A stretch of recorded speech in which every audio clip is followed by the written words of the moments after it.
Hey guys, Wraith calling. We're on Great Wall. It's a tier 10 game. I'm tuned up with a clanmate, Psycho Pooch, and he is in the T-54E1 tier 9 medium tank with a big autoloader and oscillating turret.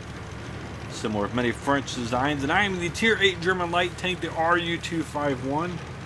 And a little side note about the RU-251, if you've not gone down the line, this is a tank that's used a lot in tournament play and in the league play. And it's got a hull very similar to the Leopard series medium tanks the Germans get later on. Although the turret's different and the gun is obviously different. It's a 90mm gun. Seems to be short barrel, but does get pretty good penetration. I do carry a mix of AP and heat ammo because the gold ammo is needed to deal with some of the tier 10 tanks that you come across with occasionally. And you will see me use that here. So I've come down this center kind of roadway right up to the divide between this side and that side of the map, and come across one of the Lycans, a tier 7 T-71 with the fancy paint job.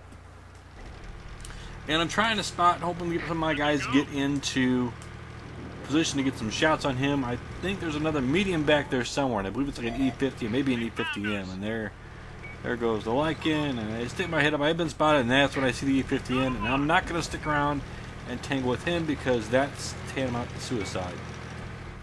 So you'll see me beating a quick retreat. I realize this is not going to be a good position from here. I don't have any direct support. There's some guns behind me, but not a whole lot of guys with me. You notice my little side run down the hill here, sideways, keeps me from getting too much damage, and I managed to avoid taking any damage there.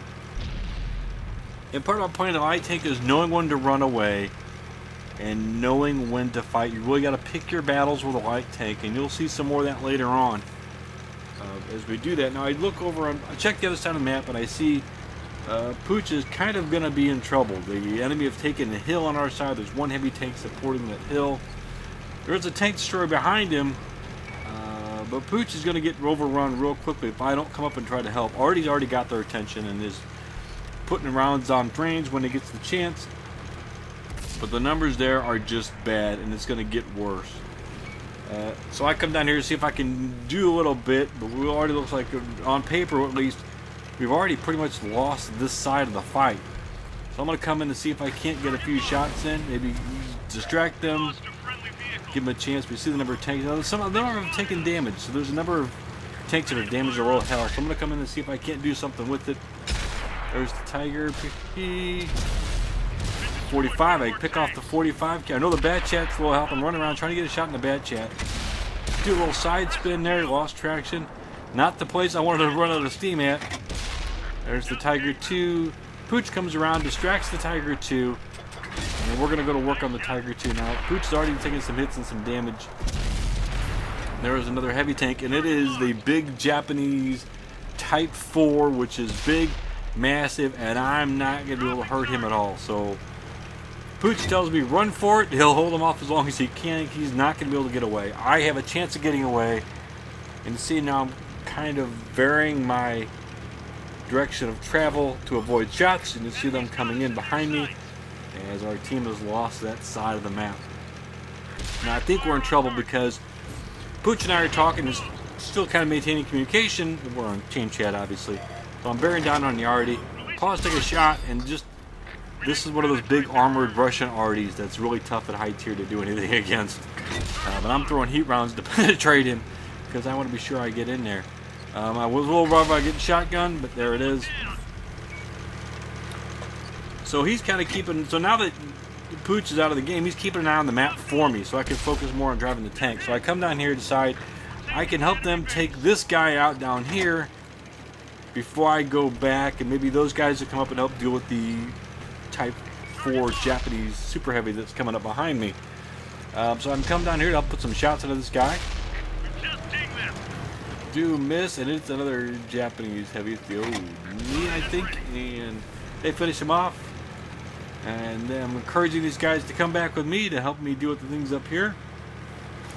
And our team is not in a good position. Our cap is being threatened. I think this is kind of a lost battle at this point. I'm a little worried about us winning it. So I have an IS-3 and a T-54 Mod 1 with me.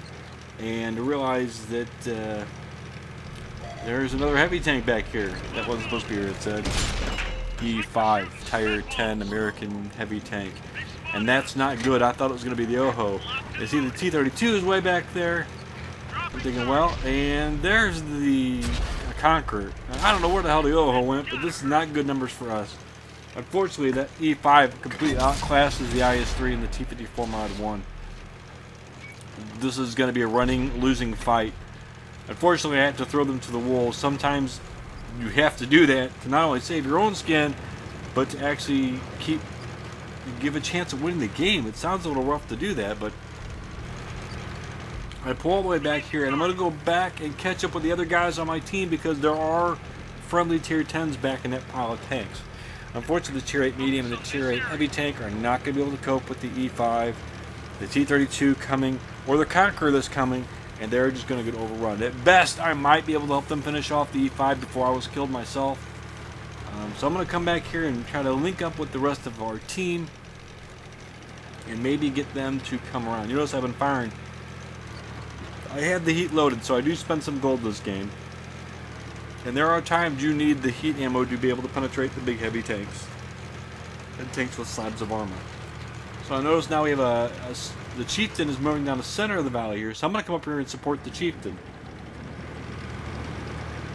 And while I don't have the hit points or the armor to compete with the Tier 5, the Chieftain does. But if I can keep putting rounds into him for the Chieftain to help him out, then that's going to be beneficial to all of us in the long run. What I said, playing light tank is knowing about when to run away sometimes, and it's kind of important to keep that in mind when you're playing the game.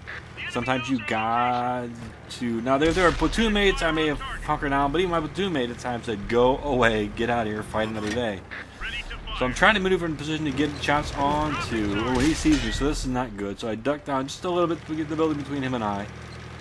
And I'm going to come back over here. I'm waiting for the Chieftain to engage him so I can get back down and get shots back in on him. Ready to fire on target. And the Chieftain and the E5 start dueling with each other.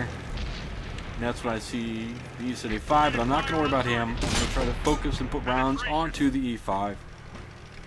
You see, I'm ignoring the E75. I'm trying to keep the Chieftain alive. And they're both ignoring me, so I'm happy if they're going to ignore me. I'm happy to sit here and shoot them while they ignore me. Shots, hit him in the engine. He is probably going to be a one shot for me, so I finish him off.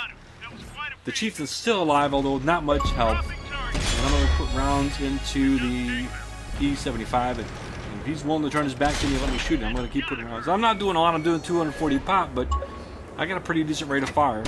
I'm trying to hit his ammo rack on the German heavy tanks, kind of where I'm aiming at, under the back of the turret there on the chassis, is where the ammo racks for a lot of these tanks are at. So you see me hit there. And I will ammo rack and damage it. I think he repairs it. And I do end up damaging it again. See, they hit it again.